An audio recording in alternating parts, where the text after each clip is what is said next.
Hello and welcome to this video on making pH indicators from household items.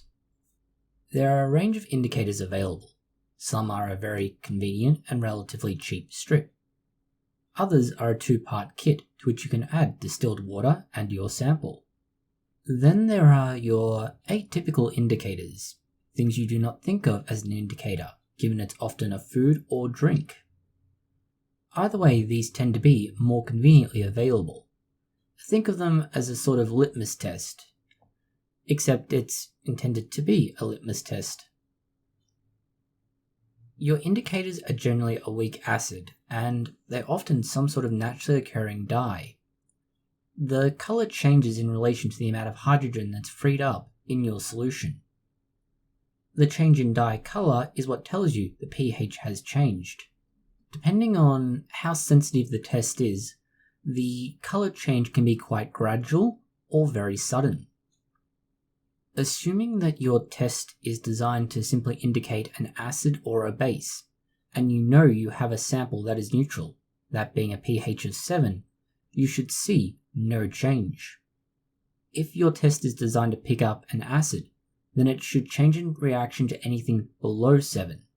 If it's meant to identify an alkali or base, then it would react to anything above a 7.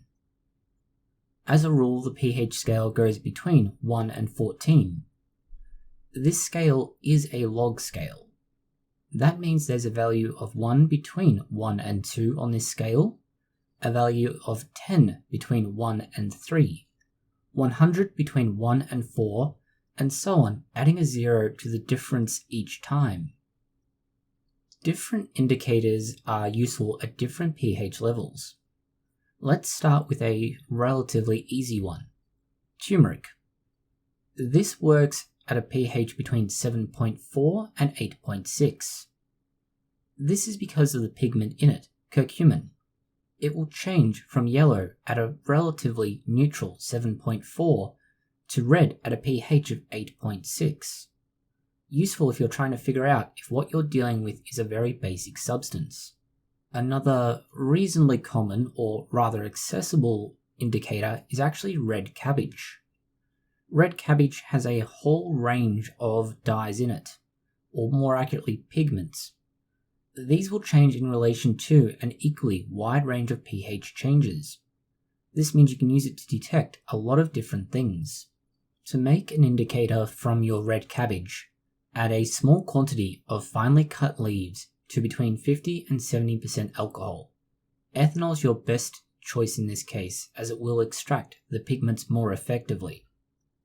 Having let your cabbage leaves sit in the ethanol for about 15 to 20 minutes, you can separate out the liquid from the solids.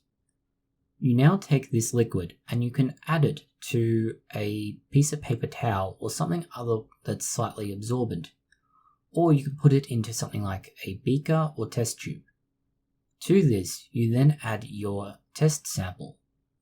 If your test sample is acidic between 0 and 1, it will be quite red. Around pH 2, it begins to turn a more purple colour, somewhere between purple and red. pH 4 is bluish. pH 5 to 8 is proper purple colour, almost the same colour as the leaves were originally. A pH of 9 is green, a pH of 10 is a much lighter green, somewhere approaching towards yellow, and pHs above 11 are a proper yellow. Curry powder relies largely on the same pigment as you would find in turmeric. This is the curcumin, and it behaves in the same way with pH changes. It goes from yellow at a pH of 7.4 or below to red at a pH of 8.6 or above. This is very much an on-off or binary test. Another somewhat easily obtained option is phenolphthalein. Phenolphthalein can be found in a variety of ways. One is as a laxative. This is yet another binary indicator. When you have an acidic solution, or more accurately, more acidic solution, it's going to be colourless. Once you get to 8.3, which is beginning to be quite basic, it turns a pink colour. As it gets closer to 9, it turns a very deep red color. This transition gives you some idea of how basic the solution you're testing is. A substitute for some of the other binary type indicators that we've described so far is red onion. Red onion, due to the pigments that are in it, has two things that can happen. It can either go from pale red in an acidic solution or green in a basic solution. If it's in a neutral solution, it should remain unchanged. This will tell you which of three options it could be. The final example we have for you is perhaps one of the more useful on a larger scale, as the concept doesn't just apply to this one case. Geraniums contain something called anthocyanin pelargonium. This is a pigment that will change from orange-red to blue, a very drastic change in color. The orange-red appears in an acidic solution and the blue in a basic solution.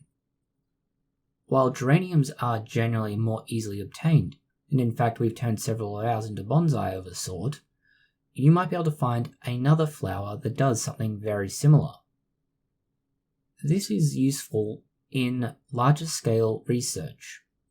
The fact that one flower has this, and the flower has quite a strong pigment to it, means there's a good chance that other flowers would either have the same pigment or something that does a similar job.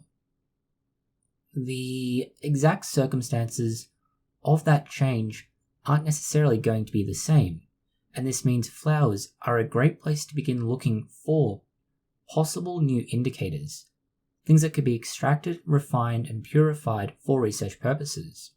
This is also why flowers and similar blooms are a good place to look for possible new drugs.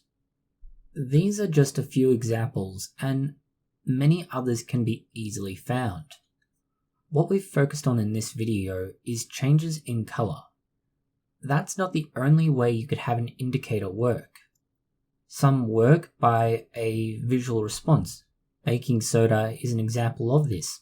When combined with an acid, it will begin to react, and quite obviously. Vanilla is another example. When in a high pH environment, you can't smell it. The aromatic compounds simply aren't able to work the way they're meant to, and doesn't enter or correspond to the correct part of the olfactory bulb. They're just two examples of other ways that indicators can work. There are instances where you can use them as an electromagnetic measure, fluorescence, and more. Color changes like this are simply the easiest ones you can work with to start out, having a look at what's happening very quickly, very easily. And if you make a mistake, it's quite often a very simple matter to troubleshoot it and figure out how to do it properly and run the experiment a second time. Thank you for watching this video. If you have found it interesting, consider liking, sharing, and subscribing. Please post any comments, questions, or suggestions that you have below.